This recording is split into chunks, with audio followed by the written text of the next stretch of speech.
So today's topic is your career, your journey as a professional athlete with the Argentinian field hockey team, everything that you've been doing since. So let's take it back to the beginning. Obviously, we mentioned that you're from Argentina. Where in Argentina did you grow up, and what was your early childhood like? Well, I was born in Buenos Aires, which is the capital of Argentina, and I started my journey in sports. In reality, started when I was really young because since I was a little girl, I was always like moving around, and even like my parents always incentivized me to like do something with my body because I was constantly like very hyperactive, running around everywhere. Like I always felt I had like a special sense and like a special connection to my body, So I started playing different sports when I was young. I did dance. I also did with the horses, when you jump like Yeah, I don't yeah. even know well, The equestrian horse jumping. Yeah. yes, exactly, horse jumping. But then, that's like a it's like an individual sport. You're basically yourself and the horse. So my parents wanted me to be part of a team, so they sent me to a club to start playing field hockey, and I started being part of a team when I was more or less 10 years old. Okay. So that's how my journey started. So I started playing, and I entered like the you have like the first league, second, third, fourth. I was like in the fourth. I was Hmm. new. I didn't know anything about the sport, but as I had this like facility to move and like with my body, I became really good really fast. So when I was more or less 16 years old, I entered like the first team of Hmm. more of a high competition, and I was representing just my province, which is Buenos Aires, like the state Okay. would be here in America, how you say. So I was in like the under 16 team representing just my province. Hmm. Um, and that I went literally escalating levels very quickly until I Okay. was more or less like 18 years old. And that's when I reached like the top level in my team. And I was recruited by the national team to play the under 21. Okay. So Um, as a kid, did you play? I know Argentina, obviously, football or soccer is the national sport. You guys are great at basketball as well. From yeah, your performance in the Olympics, did you play any of these sports growing up, or think about playing those sports? I never played professionally or like in competition, but I did play like basketball and soccer with my friends, but something uh, not in competition at all, just to have fun. Mm. But yes, sports is a big thing in Argentina. The most common thing is like basketball or soccer for guys, and usually girls play field hockey. Okay. So it's pretty common in the country. Yeah, I know that. I mean, I know women's football or soccer is growing. You guys were in the World Cup last time. Yeah. I know it's slowly catching up to the men's game. It's probably a long way away from catching up to the men's game. But when did you decide? When did it seem like, okay, this is going to be something that I'm going to pursue professionally in terms of field hockey? When did you decide that, or was it just something that you happen to be good at and you just kind of moved in that direction? Yeah, in reality, I when I was very young, I never planned to become like professional in a sport. I did know that I had like this passion because of expressing myself through my body.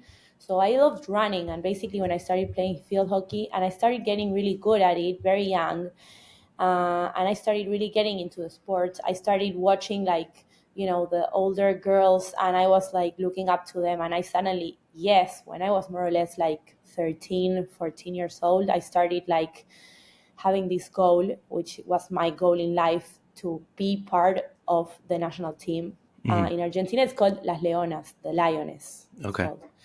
So yeah, it became my ultimate goal in life to be part of that team. So I basically was like an addict to field hockey. You know what I mean? Um, I literally like.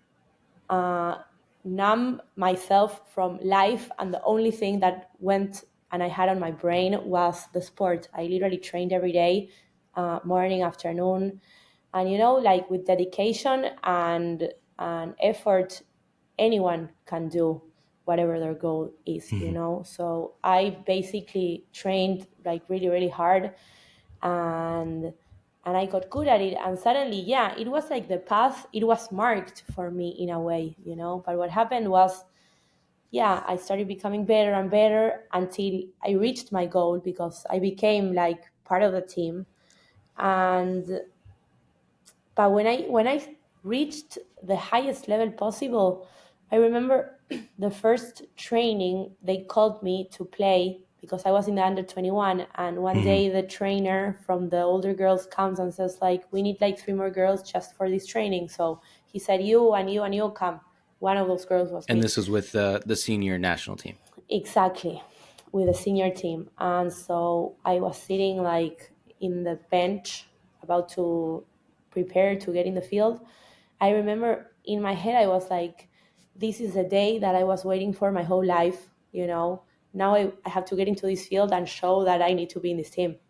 Like, Hmm. this is the day that I've been waiting for my whole life. Imagine, like the Wow. adrenaline that was running through my body. Hmm. And that was my addiction, like the extreme sensations that I was feeling constantly in my body. So I went in, I trained in that training, and it went great. And then I started playing. He's like, okay, come next one, come next one. And I started playing. I became part of the team, and I started traveling all over the world. But at the same time, I was 18, 19 years old. So imagine an 18-year-old girl having to quit high school Mm. to Okay. pursue a life that is not normal for that age. You know what I mean? I was living with girls that were like 30 years old and having like completely different lives. So basically, like all my teenage years were lost because I was putting all my energy into a sport. Hmm. So I was missing many of the things that kids go through, you Yeah. know? I think that So like obsession and dedication that you mentioned, I think it's normal for folks who are going to be playing at that high level, especially if you're on the yeah, younger side and you're trying to move up and excel and move from that junior team to the national team. And you mentioned that you feel like you were missing out on things.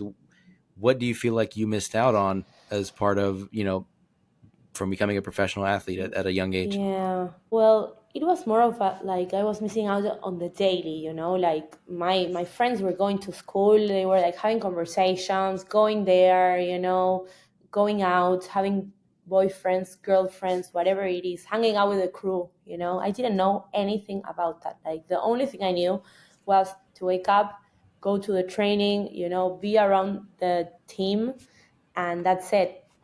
Um, so yeah, like there's people that love that and are able to and want to choose that for the rest of their lives. In my case, I saw what that is about, and when I was Hmm. there, I was like, I don't know if I want to continue and do this my whole entire life. Also because sports, it's finite. Like there comes a moment where your Yeah. body can't do that anymore. So I was like, what am I gonna do in 10 years? You know what I Hmm. mean? So Okay. I started thinking like, what am I gonna do? And life went on. I played. I also didn't have the best experience as well. I was traveling a lot. I was young, and also I was the youngest player in the team. So I wasn't like playing every match since the beginning. So I Yeah. was in the bench a lot. So in the 2 3 week trips, I wasn't even playing as much. So then we came back. Just all My training mostly. Yeah, my body like lost the momentum in the trips. So when we came back, I had to like come in again, and all these like changes and efforts. My body even looked like a 30-year-old, and I was 18. So when I was comparing myself to like girls my age, I was like, this is weird. I So didn't. was it like in terms of like injury or wear and tear No, or in what? size, also in size. Hmm. because so it came to a point where I was like, I don't know if I want to do this for the rest of my life. Maybe, I should like start studying something or developing a skill that I could do for the rest of my life. And so I had to decide the hardest decision of my life, if I was going to continue or not. And I Hmm. decided to quit. And And how old that's were you where when you decided mm, this? I was like 20, 21 years old.